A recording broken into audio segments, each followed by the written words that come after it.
بسم اللہ الرحمن الرحیم۔ شوہر کے گھر میں داخل ہوتے ہی بیوی کا غصہ پھوٹ پڑا۔ سارا دن کہاں رہے؟ آفس میں پتہ کیا، وہاں بھی نہیں پہنچے۔ معاملہ کیا ہے؟ وہ میں شوہر کی ہکلاہٹ پر بیوی برسی۔ بولتے نہیں کہاں چلے گئے تھے، اور یہ گندا باکس اور کپڑوں کی پوٹلی کس کی اٹھا لائے ہیں؟ وہ میں ماں کو لانے گاؤں چلا گیا تھا۔ شوہر تھوڑی ہمت کر کے بولا، کیا کہا؟ آپ ماں کو یہاں لے آئے؟ شرم نہیں ہے آپ کو؟ تمہارے بھائیوں کے پاس انہیں کیا تکلیف ہے؟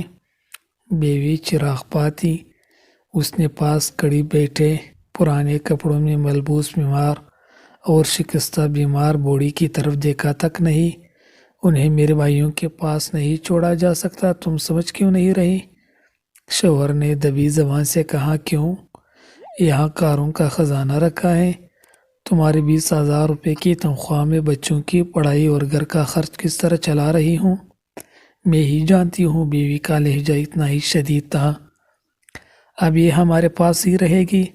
شوہر نے سختی سے پیروی کی، میں کہتی ہوں انہیں اس وقت واپس چھوڑ کر آؤ، ورنہ میں اس گھر میں ایک لمحہ بھی نہیں رہوں گی۔ اور ان مہرانی صاحبہ کو بھی یہاں آتے ذرا سی بھی شرم نہیں آئی؟ یہ کہتے ہوئے بیوی نے بوڑھی عورت کی طرف دیکھا تو پاؤں تلے زمین ہی سرک گئی۔ جھڑتے ہوئے بیوی بولی، امی آپ؟ امی نے کہا، ہاں بیٹی، تمہارے بھائی اور بھابھی نے مجھے گھر سے نکال دیا، داماد جی کو فون کیا تو یہ مجھے یہاں لے آئے۔ بڑھیا نے کہا تو بیوی نے چہکتی نظروں سے شوہر کی طرف دیکھا اور بولی، ڈارلنگ، آپ بھی نہ بڑے ہوئے ہیں، پہلے کیوں نہیں بتایا کہ میری امی کو لانے گئے تھے؟ I love you, I love you. کاش ہمیں یہ بات سمجھ آ سکے کہ ماں تو ماں ہوتی ہے، کیا میری اور کیا تیری۔